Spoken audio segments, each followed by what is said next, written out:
Mari kita berdoa.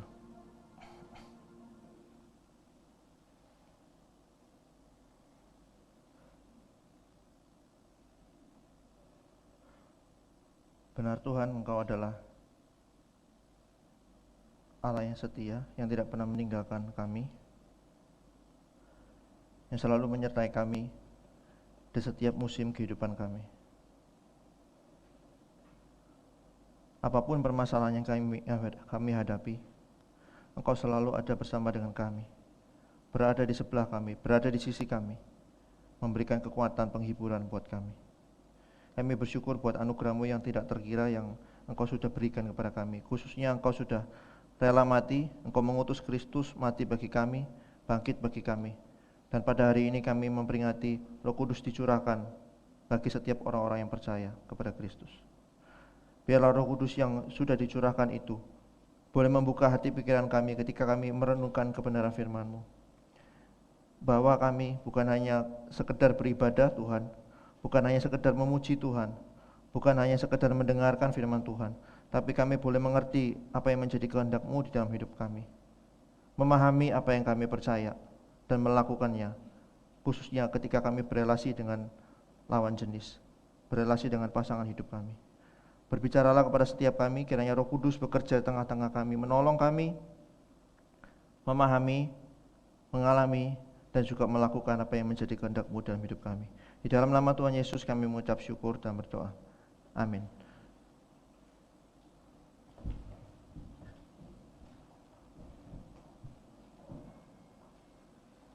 Sebentar.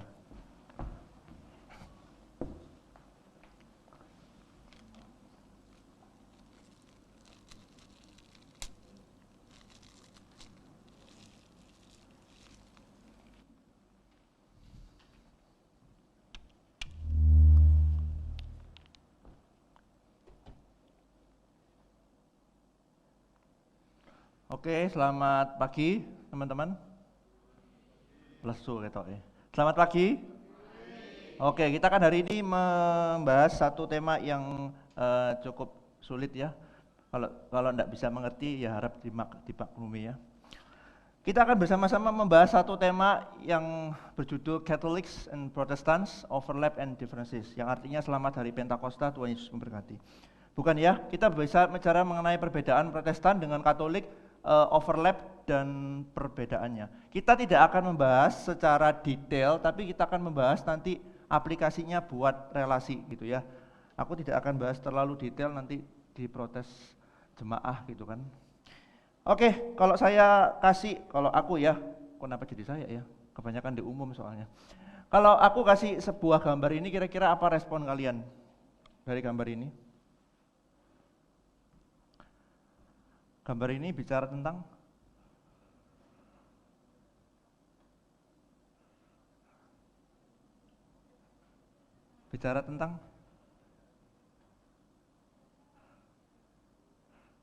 ada yang mau jawab silakan. Gambar ini bicara tentang apa? Jeremy, jangan Jeremy lah, kasihan ya. Jeremy itu mungkin mau jawab Jeremy. Wih gila perbedaan, ini sudah langsung ketahuan ya temanya ya. Ya kita akan tutup dalam doa. Ya ini kita bicara tentang perbedaan ya. Kalau teman-teman kalau ada yang males gitu kan, wis kesel gitu ngelihat gambar ini, podo ae lah Pak, apa bedanya sih gitu kan ya. Tapi kalau teman-teman yang kritis akan melihat ini sebuah perbedaan. Tapi meskipun antara kiri sama kanan itu berbeda, kira-kira ngefek nggak ke hidup kita sebenarnya? Lu mau beda apa gitu ya?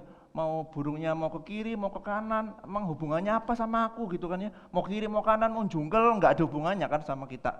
Perbedaan apapun yang ada di gambar ini tidak ada hubungannya sama kita. Tapi ada perbedaan yang sebenarnya ngefek ke hidup kita, yaitu perbedaan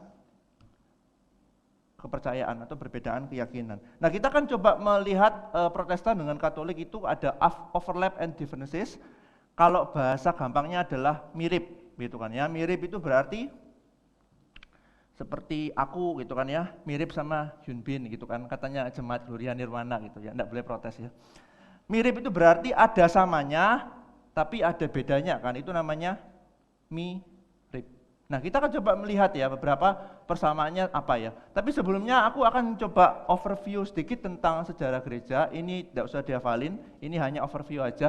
Di dalam kekristenan itu kalau kita melihat di sebelah kiri itu ada gereja murah-murah ya, the early Christian church. Kemudian pada tahun 1054 itu ada sebuah pemisahan yang besar antara gereja timur dengan gereja barat.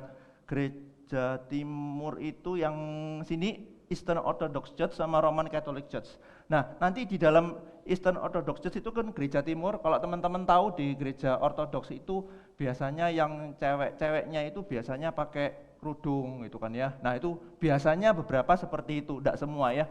Dari Roman Catholic Church kita melihat ada cabangnya yang banyak dan salah satunya adalah gereja Protestan itu ya. Tapi meskipun ini cabang dari gereja barat atau Roman Katolik gitu ya, gereja Roma Katolik, tapi bukan berarti tidak ada perbedaannya. Justru kita akan melihat nanti perbedaannya seperti apa. Tapi kita akan overview sedikit tentang Protestan dan Katolik itu samanya di mana. Aku tidak akan menjelaskan semua ya, nanti teman-teman masuk dalam alam roh, semua kan repot gitu kan. Ada beberapa persamaan, paling tidak Katolik dengan Protestan itu sama-sama percaya Allah Tritunggal. Di sini saya tahu ada beberapa yang Katolik dan pasti mengimani bahwa orang Kristen mau Protestan, Katolik, Ortodoks itu semua percaya Allah Tritunggal. Allah Tritunggal itu apa? Allah Tritunggal itu apa? Terima kasih jawabannya. Allah Tritunggal itu adalah satu Allah terdiri dari 3 pribadi Allah. Aku tidak akan menjelaskan ya. Anyway, seperti itu ya secara kasarannya. Protestan dengan Katolik sama-sama percaya Allah Tritunggal. Yang kedua, Katolik dan Protestan sama-sama percaya Alkitab adalah firman Tuhan. Ini yang perlu kita garis bawahi ya. Sama-sama percaya. Jangan sampai kita ngomong Katolik itu nggak percaya Alkitab firman Tuhan. Enggak ya. Alkitab firman Tuhan itu dipercaya juga oleh saudara kita beragama Katolik Roma. Kemudian yang ketiga, Allah itu mencipta. Hanya kok mencolot ke bawah. Allah mencipta, sama-sama Protestan dengan Katolik sama-sama percaya bahwa Allah mencipta. Allah mencipta dunia ini, itu ya di situ dikatakan Allah mencipta dan memelihara. Di Katolik Roma juga dunia diciptakan demi kemuliaan Allah. Oh ya, by the way, ketika aku quote itu ya, itu di bawah itu ada Konsili Vatikan dan sebagainya, itu adalah first source atau sumber pertama dari otoritas Gereja Katolik Roma. Jadi aku tidak ngarang-ngarang sendiri, terus aku merem-merem, oke, Katolik itu kayak gini ya, enggak ya. Ini semua berdasarkan sumber terpercaya, first source gitu ya. Kemudian yang berikutnya adalah dosa manusia. Mereka sama-sama percaya bahwa manusia sudah dirusak oleh dosa. Mau Protestan, mau Katolik itu sama, gitu ya. Yesus Kristus, Allah dan manusia sama-sama percaya. Semua ya, Kristen, Protestan, Katolik, Ortodoks itu semua mereka percaya bahwa Yesus itu Allah dan manusia, gitu ya. Overview seperti itu. Yesus juga menebus dosa. Mereka sama-sama percaya Yesus menebus dosa, baik Protestan maupun Katolik Roma. Yesus juga akan datang kembali. Itu sama-sama percaya juga Yesus akan datang kembali. Terus sudah sama gitu. Terus kita akhiri dalam doa. Enggak kan? Pasti ada perbedaannya. Protestan dengan Katolik tapi ada samanya, tapi juga ada bedanya. Dan ini ada sesuatu yang cukup signifikan untuk kita melihat secara overview ya. Yang pertama adalah di dalam otoritas iman, Protestan dengan Katolik itu ada perbedaannya. Aku tidak akan terlalu menjelaskan hal ini karena fokus kita bukan pada ini. Fokus kita nanti relasinya, efeknya kepada relasi dengan pasangan hidup gitu ya. Pertama adalah otoritas iman, Protestan itu mengatur sola scriptura. Itu artinya begini. Yang seringkali dipahami soal skriptura itu apa sih? Yang ikut GDG milenial tolong jangan jawab ya. Mereka sudah bosan seperti Joai gitu kan ya, seperti Jessica Lukito, rasanya sudah muntah mereka. Kalau yang nggak tahu soal skriptura itu apa? Soal skriptura itu begini. Soal skriptura itu bukan Alkitab meniadakan pengakuan iman. Tadi di awal kita mengikirkan pengakuan apa? Pengakuan iman rasuli itu disebut sebagai tradisi rasuli. Itu salah satu bentuk dari tradisi rasuli. Tradisi itu warisan ya, warisan yang diteruskan oleh para rasul kepada kita, itu tradisi rasuli. Yang seringkali dipahami sola scriptura itu apa? Alkitab toh, gak usah pakai yang lain, gak usah pakai akal budi, gak usah pakai pengalaman, gak usah pakai tradisi rasuli. Semua yang penting Alkitab gitu kan ya. Kalau di kebaktian doa barusan aku ngomong gitu kan, Alkitab jawaban segalanya gitu kan ya. Nggak boleh merokok, kenapa? Alkitab bilang begini, semua Alkitab, padahal enggak kan ya. Alkitab itu adalah otoritas yang tertinggi, bukan satu-satunya otoritas. Nah ini beda dengan Katolik Roma. Katolik Roma itu menyejajarkan antara tradisi suci, yaitu tradisi rasuli, Alkitab dengan wewenang mengajar gereja, itu ya. Wewenang mengajar gereja itu kayak apa ya? Susah menjelaskannya. Itu seperti tanda kutip orang yang berotoritas di dalam gereja Katolik. Jadi kalau teman-teman tahu di dalam gereja Katolik itu ada namanya paus, ada namanya kardinal. Nah, itu seperti gitu. Itu mereka adalah yang pemimpin-pemimpin agamanya mereka. Kalau kita kan ada pendeta, ada penginjil. Tapi pendeta sama penginjil kan tidak terlalu berotoritas sampai harus digimanain gitu ya doktrinnya. Tapi kalau di dalam Katolik Roma itu wewenang mengajar gereja itu sesuatu yang berotoritas di dalam gereja Katolik Roma. Dan mereka tradisi rasuli, kitab suci dan wewenang mengajar gereja itu setara kedudukannya. Jadi wewenang mengajar gereja itu kalau tak tambahin sedikit gitu ya. Wewenang mengajar gereja itu adalah apa yang dikatakan oleh seorang paus itu menjadi standar, menjadi sebuah otoritas, sumber otoritas bagi seluruh gereja Katolik Roma. Itu namanya wewenang mengajar gereja. Dan ketika paus mengucapkan satu statement yang menjadi dasar bagi doktrin gereja Katolik Roma, paus itu bukan paus sendiri yang memutuskan, tapi paus bersama dengan para petinggi-petinggi gereja, yaitu kardinal dan sebagainya, uskup-uskup seperti itu. Nah, ketika paus dan para pemimpin gereja itu memberikan keputusan tentang doktrin gereja Katolik, mereka ngambilnya dari mana? Mereka ngambilnya dari Alkitab, tradisi rasuli, seperti itu. Itu overview sedikit ya. Jadi kalau Protestan itu Alkitab di atas, tradisi rasuli di bawah. Kalau Katolik adalah Alkitab di sini, tradisi rasuli setara. Itu ya, bedanya seperti itu. Yang ketiga, isi Alkitab juga beda. Kalau teman-teman punya Alkitab yang LAI tapi kolaborasi sama Konferensi Wali Gereja Indonesia, itu ada tengah-tengahnya itu ada Tobit, Yudit dan kroni-kroninya. Nah, itu adalah perbedaan dengan kita yang Protestan. Jadi Protestan itu percaya bahwa Alkitab itu cuma PL dan PB dan apokrifa. Apokrifa itu yang ada di tengah tadi. Kalau orang Katolik bicaranya tentang deuterokanonika. Kalau kita masih percaya apokrifa, masih bisa menganggap itu sebagai bacaan biasa dan tidak berotoritas dari Allah. Itu bedanya ya. Kalau Katolik itu menganggap yang tengah-tengah itu, jadi ada PLPB, mereka juga percaya ya, PLPB plus apokrifa. Apokrifa itu yang di tengah-tengah, kalau teman-teman tahu ada Tobit Yudit, nah itu mereka percaya itu sebagai firman Tuhan yang berotoritas sama seperti PL dan PB. Kalau kita tidak, itu ya. Yang berikutnya adalah keselamatan. Semua perbedaan ini akan jadi signifikan ketika nanti kita bicara tentang aplikasi. Katolik Roma, aku kutip dari seorang pastor gitu ya, pastor ya, bukan pastor ya. Kalau pastor kan kekinian yang itu ya. Kalau ini pastor dari Katolik, stay-nya di Malang, aku pernah ketemu dengan orang ini ya, Pak Henrikus Pidiarto, dia di Malang, dia menulis buku mempertanggungjawabkan iman Katolik. Dia bilang keselamatan itu adalah, iya kita percaya betul, tapi kita harus berbuat baik. Perhatikan ya, berarti faith plus good works, itu ya, faith plus good works, itu dulu.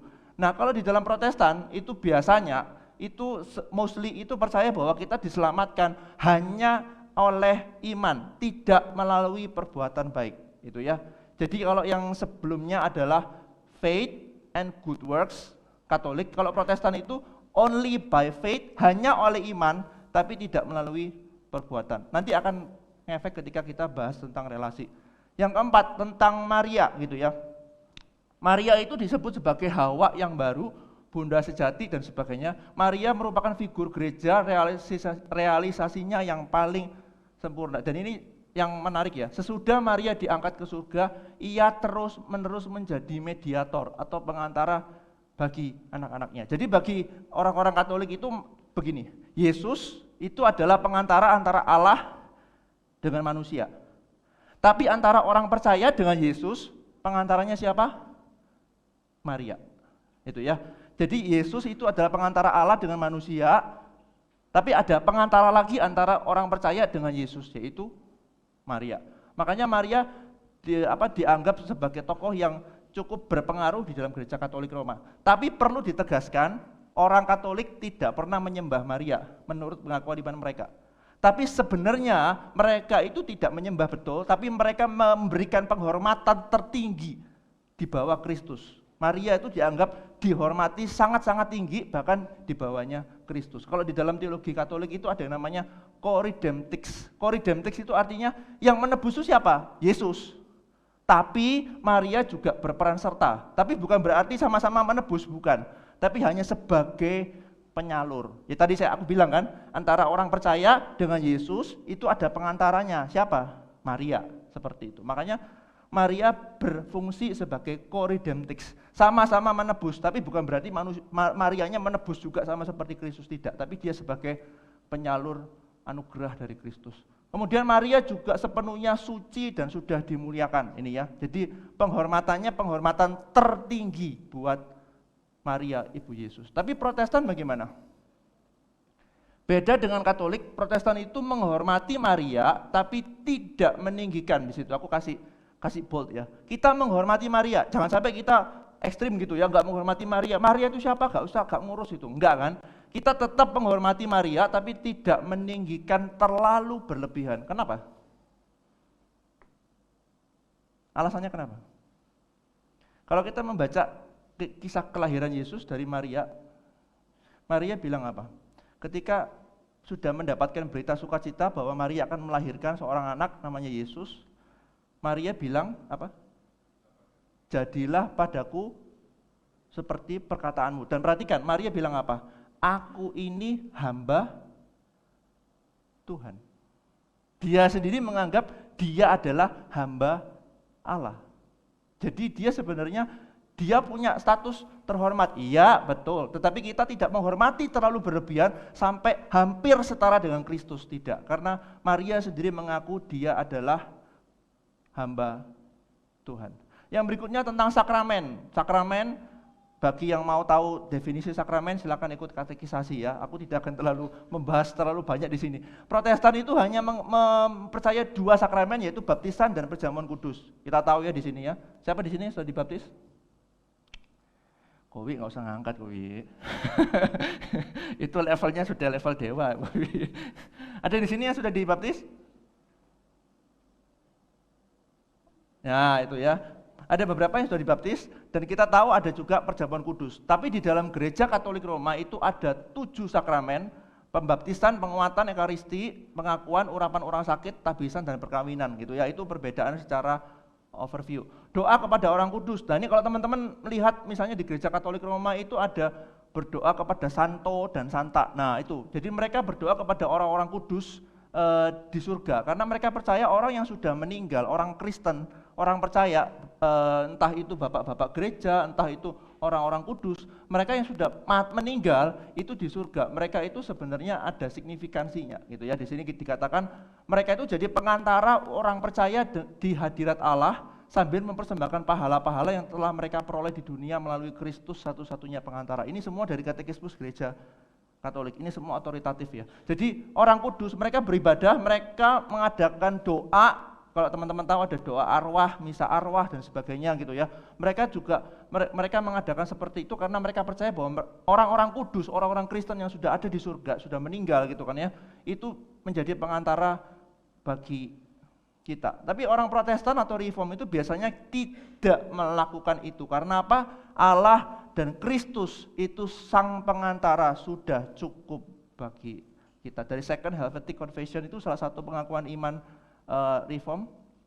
Kemudian yang berikutnya adalah paus. Di dalam Protestan tidak ada paus, pasti ya di sini kan tidak ada kan? Pak Sian Leong bukan paus ya, ada anaknya di situ. Pak Sian Leong bukan paus ya, Pak Sian Leong itu gembala sidang gitu. Beda loh ya, jangan sampai oh Pak Sian Leong itu paus, bukan ya. Pak Sian Leong itu gembala sidang, jadi bukan paus. Paus itu adalah otoritas yang tertinggi. Semua gereja Katolik, misalnya kalau ada jemaat gereja Katolik yang mau mengadakan perceraian, biasanya minta ke paus, gitu kan ya. Minta ke paus, minta ACC gitu, minta tanda tangan gitu ya. Boleh nggak disetujui apa tidak gitu ya. Semua hal tentang gereja Katolik, jemaat gereja Katolik mau bercerai, mau apa, selalu konsultasinya kepada paus gitu ya. Itu secara overview gitu ya. Terus kalau di dalam gereja Protestan tidak ada karena kepala gereja hanya Tuhan Yesus. Paus di Roma tidak dapat menjadi kepala dalam artian apapun. Dan yang terakhir itu ya, ini terakhirnya ini ya, bukan berarti terakhirnya materi kita. Yang kedelapan adalah purgatori, itu adalah api penyucian. Api penyucian di dalam Katolik Roma itu adalah kalau orang percaya, bagi orang Katolik itu orang Kristen yang sudah meninggal itu ya, yang sungguh-sungguh nih ya, orang Kristen yang sudah meninggal, mereka akan masuk namanya api penyucian, dan di situ dosa mereka disucikan kembali untuk nantinya masuk ke dalam kekekalan. Jadi mereka percaya bahwa orang Kristen yang sudah meninggal itu kan tidak mungkin sempurna toh. Nah, perlu disempurnakan dengan cara masuk ke dalam api penyucian, disucikan dosanya, baru nanti layak masuk surga, layak masuk di dalam kekekalan. Itu bagi orang Katolik. Itu namanya pemurnian untuk masuk ke dalam kebahagiaan surga.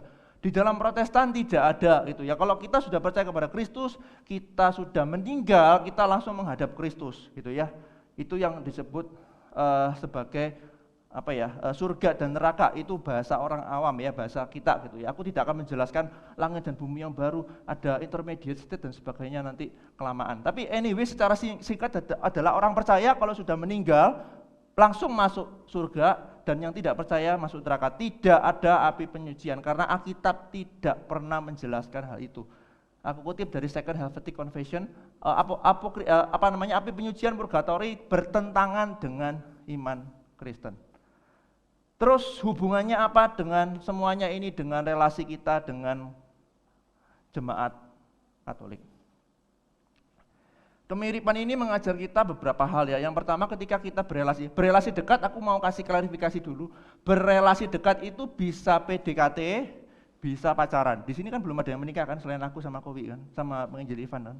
Oh, enggak ada, aman kan di sini. Berarti aku tidak akan bahas menikah gitu kan ya. Tapi nanti aku akan bahas efeknya ke pernikahan. Tapi yang berelasi dekat di sini artinya PDKT dan pacaran. PDKT, pendekatan dan pacaran. Klarifikasi dulu, yang pertama, tidak boleh menyamakan antara penganut atau jemaat Katolik Roma dengan dogma resmi Gereja Katolik Roma.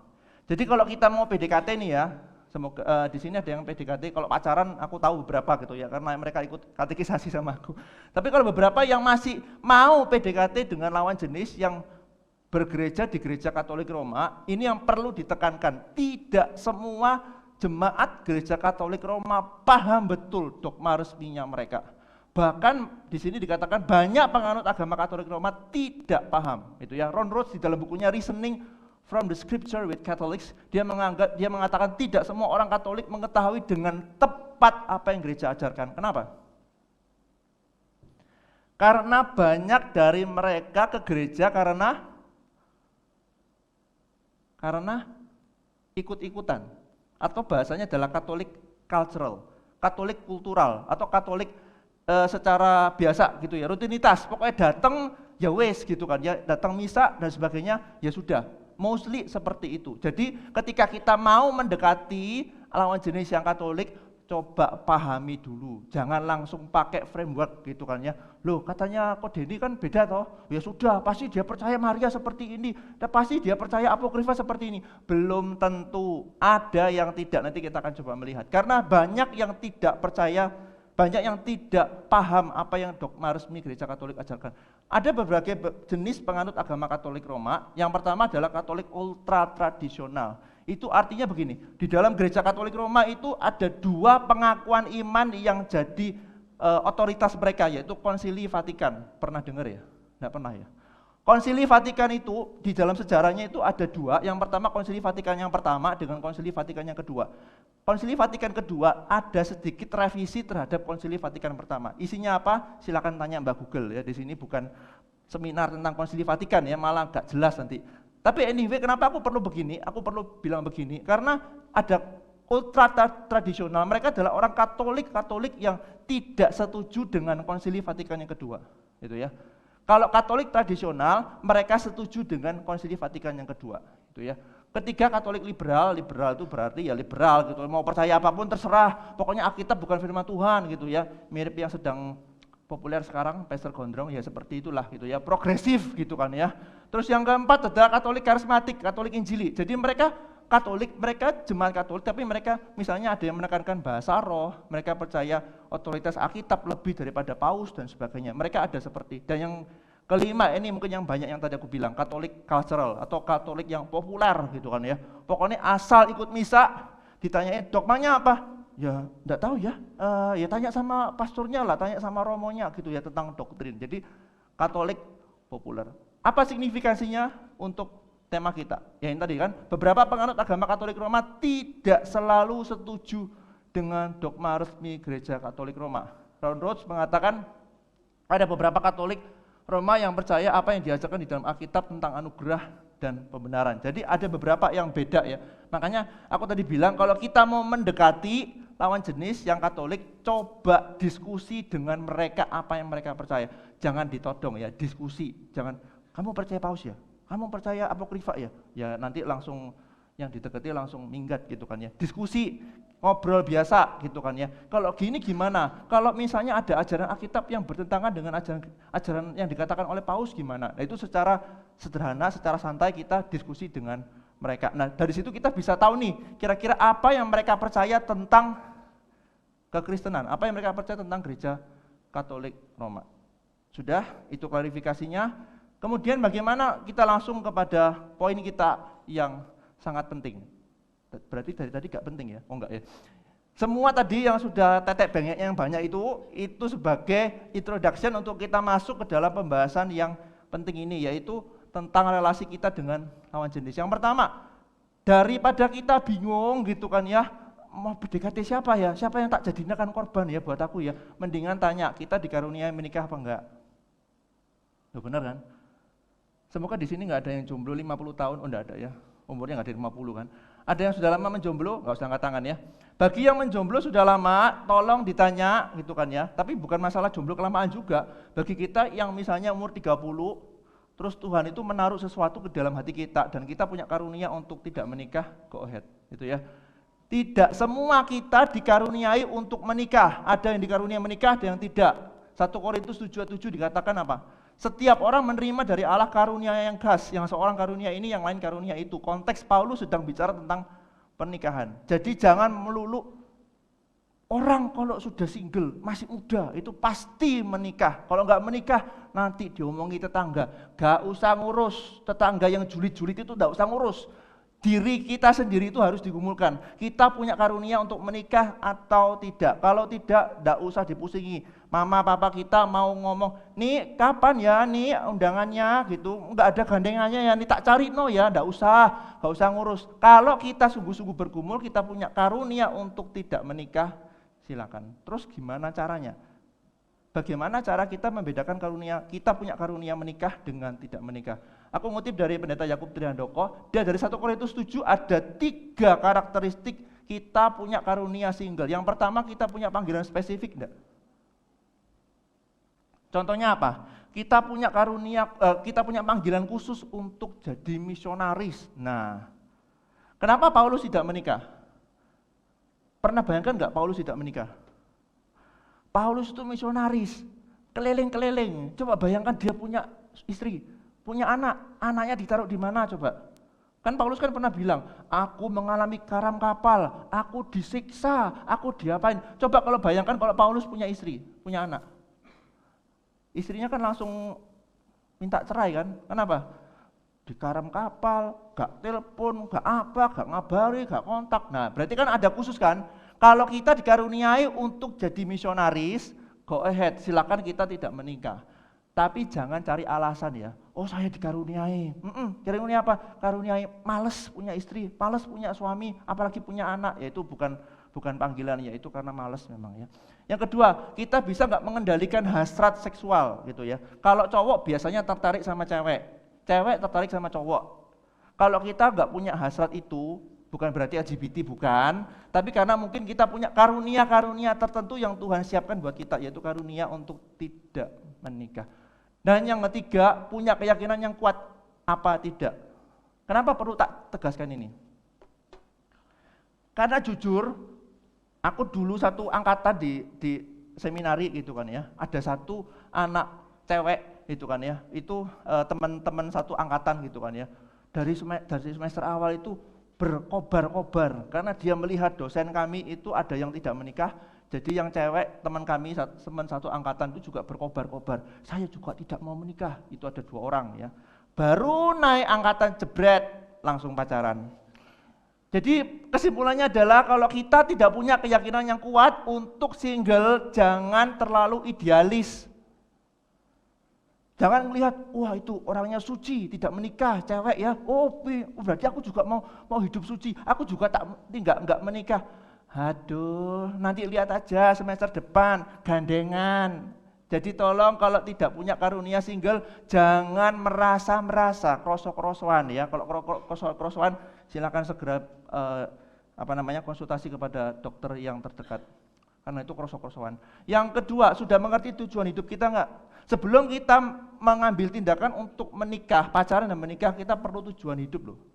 Tujuan hidup kita adalah, enggak usah dijawab ya, menurut katekisme singkat Westminster, tujuan hidup manusia adalah memuliakan Allah dan menikmati Dia. Wis tahu. Tujuan hidup kita adalah memuliakan Allah, tapi dalam sesuatu yang sangat-sangat spesifik. Contohnya apa? Memuliakan Allah, teman-teman di sini ada yang kerja misalnya sebagai apa? Kalau istriku trainer asuransi, ya itu adalah panggilannya dia, memuliakan Allah lewat profesi, lewat misalnya jadi dokter, jadi ahli hukum, jadi kontraktor dan sebagainya. Kita harus punya tujuan hidup yang jelas. Jangan ketika ditanyain tujuan hidupmu apa, kok memuliakan Allah dan menikmati Dia, ya disablok sama kursi. Yang ketiga, sudah percaya dan paham mengalami Injil enggak? Aku tidak langsung bahas ya. Kita harus ini, bagaimana kita membahas menanggulangi ini kalau ada jemaat pindah Katolik dan sebagainya, enggak usah. Aku cukup ngasih tahu, mereka percaya Injil enggak? Ini yang membedakan kekristenan dengan semua agama. What is the gospel? Apa itu Injil? Siapa di sini yang sudah bolak-balik dengar Injil? Barusan Jumat Agung Paskah, ya kan? Injil itu adalah, wah ini rasanya semua perlu ikut katekisasi lagi ya. Injil itu adalah, yang ikut GDG milenial nggak boleh jawab ya. What is the gospel? Terima kasih jawabannya. Gospel itu adalah kabar baik dari Allah yang berisi apa yang telah Allah lakukan, yaitu Kristus mati dan bangkit bagi kita, sehingga kita dimampukan untuk berhenti mengandalkan diri. Jadi ketika kita percaya kepada Kristus, kita percaya kepada Injil, berarti kita percaya bahwa kita tidak bisa menyelamatkan diri kita sendiri. Hanya Kristus yang bisa. Ah tahu Pak, bolak-balik Jumat Agung Paskah yang ngomongin kayak gitu. Yakin? Aku kasih tes ya. Aku kasih tes. Sungguh nggak kita percaya Injil? Kalau hari ini teman-teman yang sering baca Alkitab atau sering saat teduh, tiba-tiba hari ini teman-teman ada kerjaan kuliah sing wakeh banyak itu kan, hari itu tidak sempat saat teduh, ya kan? Berangkat pagi, terus ditabrak truk. Ayo, kira-kira apa yang ada dalam pikiran teman-teman? Wah ini jangan-jangan karena tidak. Iya kan? Ayo, biasanya kita saat teduh, tiba-tiba kita nggak saat teduh, terus jalan gitu ya, ke kampus gitu kan ya, terus ditabrak truk. Wah, jangan-jangan nggak saat teduh. Itu Injil nggak? Enggak loh, itu good works. Saya yang bisa, kalau saya doa ya, saya saat teduh ya, doa ya, persembahan, ikut function, nggak pernah telat, jam 9:04 ibadahnya, kita jam 5 datang ke sini, kita rajin setengah luar biasa gitu kan ya, nanti diberkati sama Tuhan. Kalau datang fungsinya telat-telat, jam 9:04, kita datang jam 12 baru datang, wah nanti kena kutuk kamu ya, kena kutuk keturunan, kutuk apa, sebagainya, itu bukan Injil. Jadi kita perlu percaya Injil nggak? Bukan karena perbuatan baik kita. Saya diberkati Tuhan bukan karena saya rajin ikut fungsian, rajin berdoa, rajin PA, rajin baca Alkitab, rajin ikut GDG gitu kan ya, bukan. Tapi karena Kristus sudah mati dan bangkit. So, kalau kita sudah percaya kepada Kristus, kita perlu menghidupi Injil. Itu ya, menghidupi Injil gimana caranya? Kita mengkaitkan Injil dengan seluruh aspek hidup kita. Nah, aku pernah tanya nih, apa hubungannya Injil dengan healing? Ayo. Main game. Ayo, pernah mikir? Aku pernah tanya waktu ngajar di Petra gitu ya, apa hubungannya Tuhan dengan main game? Gampang Pak, sebelum main game kita berdoa terlebih dahulu. Itu bukan kaitannya ya, tolong. Bagaimana kita menghidupi Injil? Apa kaitannya main game? By the way, orang Kristen boleh main game enggak? Bolehlah, jangan sampai kita terlalu rajin saat teduh, kemudian main game. Gamenya itu harus rohani isinya, semua harus diawali dengan kata-kata Alkitab, itu bukan ya. Jadi kita main game boleh, healing boleh ya, tapi jangan terlalu ekstrim juga ya, Indo April gitu, itu bukan healing ya. Jadi kita boleh healing, kita boleh main game, boleh. Terus apa kaitannya dengan Injil? Nah, itu silakan pikirkan sendiri. Itu tema sendiri ya, aku enggak mau bahas ya. Jadi kita harus menghidupi Injil sebagai pusat kita, bagaimana kita kerja. Apa hubungannya kerja dengan Injil? Apa hubungannya kita healing dengan Injil, makan dengan Injil, semua dengan Injil. Ya, kita harus mengkaitkan itu. Termasuk bagaimana kita pacaran dengan Injil. Sudah ngerti enggak kenapa kita perlu pacaran? Lagi-lagi tolong jangan dibuka Alkitab ya. Di mana ya Alkitab mengatakan kita harus pacaran? Tidak ada, itu penemuan sendiri dari kita gitu ya. Pacaran adalah sebuah jenjang kita menuju ke pernikahan. Jadi kalau berani pacaran, berani, oh iya kan?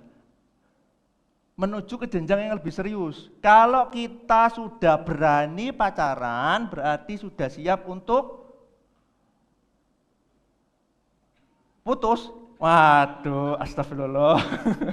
Sudah berani pacaran harus siap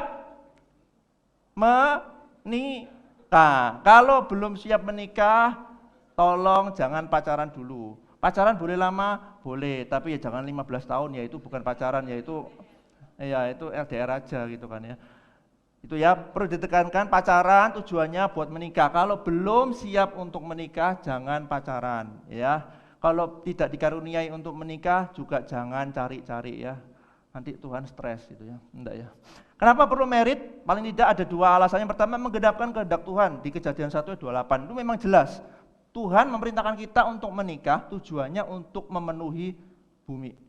Ya, yang kedua, untuk memajukan Injil Kristus. Ketika kita menikah, tujuannya apa? Dengan kita menikah, kita membangun sebuah keluarga, yang memuliakan Tuhan, yang berpusat kepada Injil, dan kita menjadi saksi buat orang kan. Gini loh, ternyata jadi papa, jadi mama, jadi orang tua bagi seorang anak tuh seperti ini loh. Nah, itu kita bisa belajar. Kenapa perlu merit? Karena tujuannya. Sudah siap pacaran dengan jemaat? Ada beberapa yang perlu kita perhatikan. Jangan menganggap sepele dengan perbedaan iman. Apapun mereknya ya, mau gereja Katolik Roma kah, mau dengan gereja yang apa gitu. Kalau sudah beda iman, itu sesuatu yang efek. Iman itu menyeluruh. Jangan percaya begini ya, gak apa-apa lah, beda gereja lo, ngono kok repot ae. Gitu, gak usah ngomongin doktrin lah. Doktrin itu sama saja. Yang penting percaya Yesus lah. Gak apa-apa lah, mau Protestan Katolik gak apa-apa lah, gitu kan ya. Karena itu cuman agama, cuman gereja, bukan ya. Iman itu sesuatu yang menyeluruh. Jangan percaya kepada anggapan orang dunia.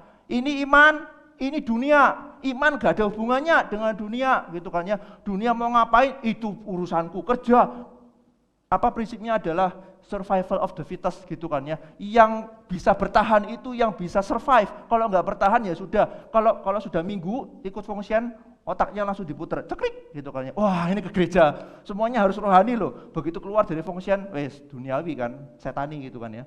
Jangan seperti itu. Iman nyambung di dalam kehidupan kita. Jangan sampai ini duniawi, ini surgawi, ini setani dan sebagainya. Enggak.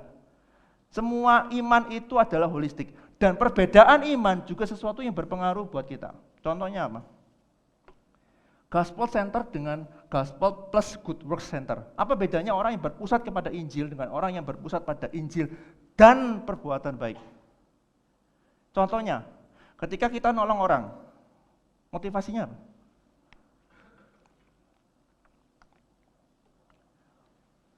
Gak pernah nolong orang, Tarek. Nemen loh, Rek, gak pernah nolong orang. Kalau kita nolong orang, kira-kira motivasinya apa?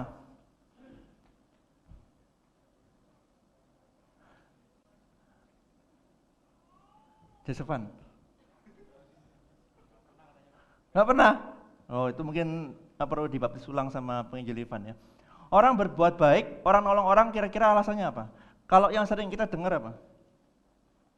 Kita adalah makhluk sosial, itu kan. Kalau Injil plus perbuatan baik, oh enggak, kita enggak diselamatkan karena perbuatan baik kok. Kita diselamatkan karena iman. Tapi kita harus berbuat baik supaya keselamatannya makin mantep, gitu kan ya. Supaya apa? Ya itu nanti mempengaruhi loh keselamatan kita. Ya, sebentar lagi ya.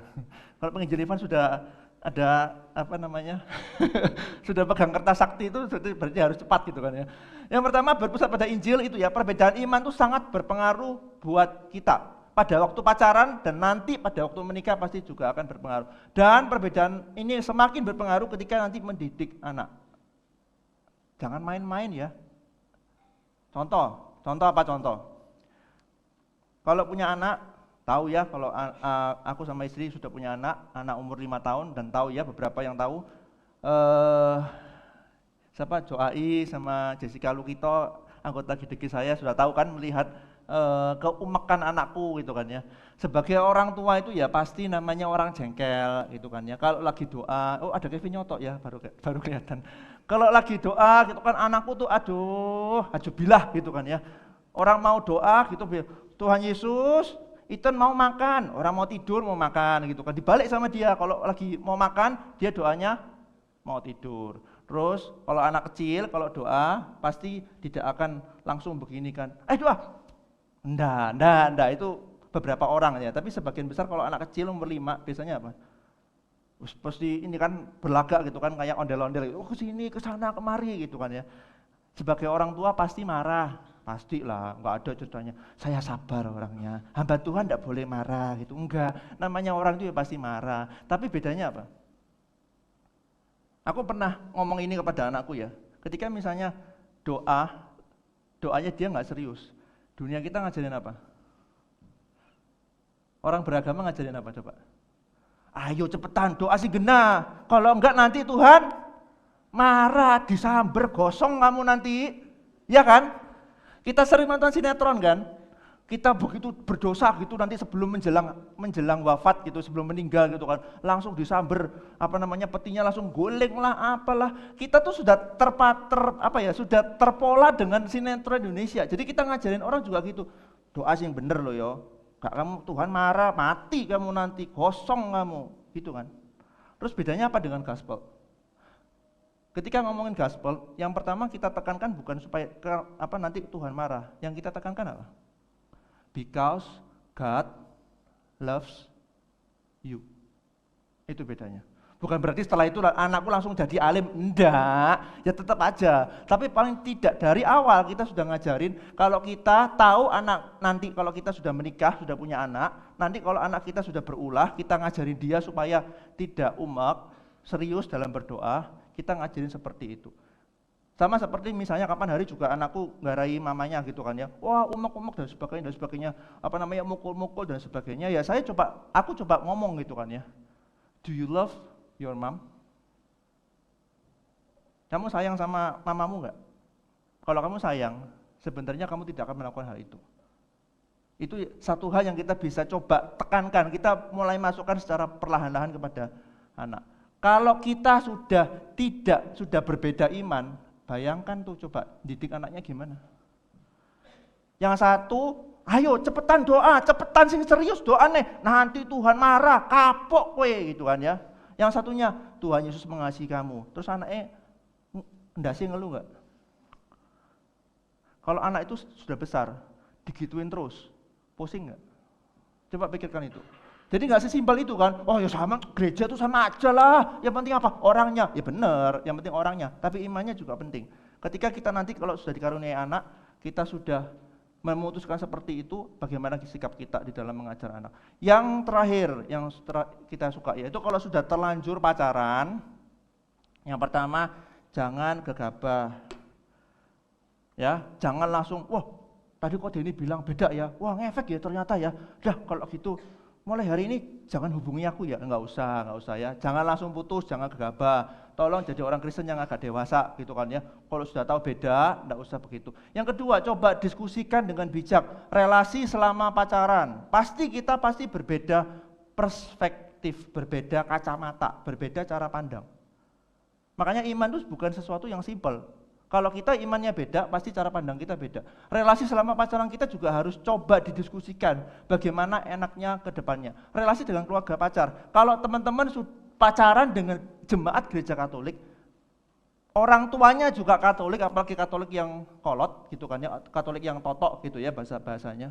Pasti kalian akan paling tidak tanda kutip diajak ikut ke gereja Katolik. Pasti. Nah, reaksi kita gimana? Terus nanti menikah di gereja mana itu perlu dipertimbangkan karena ada kebijakan-kebijakan gereja yang berbeda gitu ya. Yang keempat, kalau sudah menikah, iman apa yang dipakai untuk dalam mengambil keputusan? Dan yang kelima, kalau dikaruniai anak, iman apa yang dipakai untuk mengajar anak?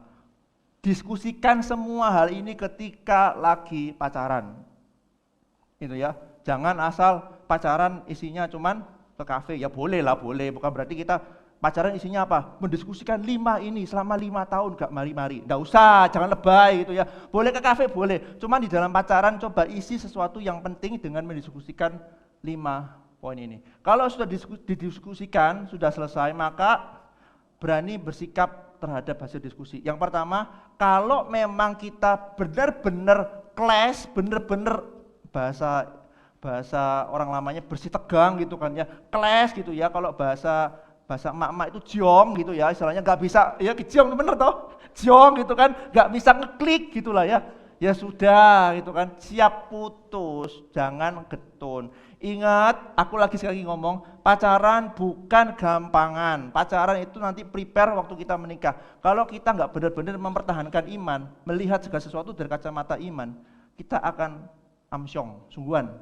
Yang terakhir adalah hasil positif, uji dan kenal. Kalau ketika kita sudah berdiskusi dan kemudian ada sikap baik dari Gereja Katolik Roma, dari jemaat yang dari lawan jenis Gereja Katolik Roma, mereka mau belajar, go ahead, gitu ya.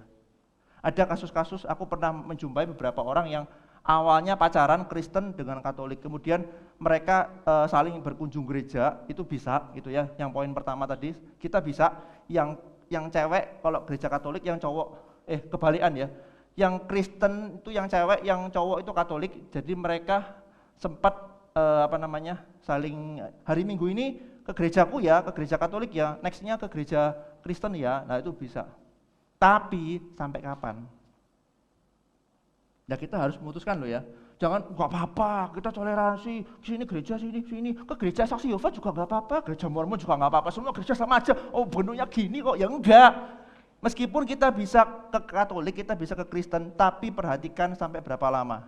Jangan terlalu keenakan terus kemudian ya sudahlah mengalir bersama kuasa Roh Kudus, bukan ya.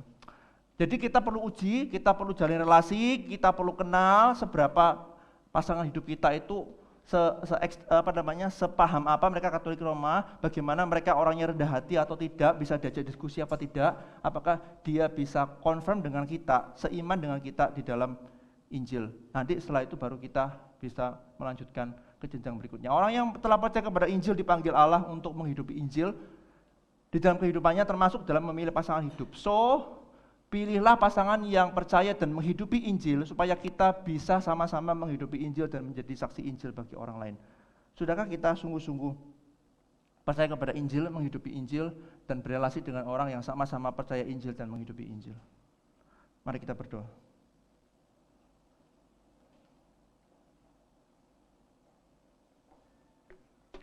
Tuhan, terima kasih Engkau berikan kesempatan kami, mungkin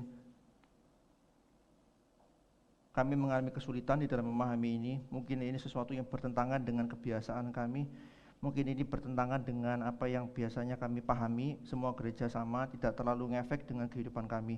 Tuhan, biarlah Tuhan sendiri boleh menolong kami untuk memahami bahwa perbedaan iman sesuatu yang berpengaruh, sesuatu yang ngefek ke dalam kehidupan kami, dan itu yang mempersiapkan kami ketika kelak kami akan pacaran, menikah, dan merawat anak-anak yang Tuhan percayakan kepada kami. Tolong kami Tuhan di dalam keterbatasan kami untuk kami boleh bukan hanya paham, tapi kami juga akan berkomitmen untuk melakukannya dalam kehidupan kami sehari-hari. Terima kasih Tuhan, dalam nama Tuhan Yesus kami berdoa dan mengucap syukur. Amin.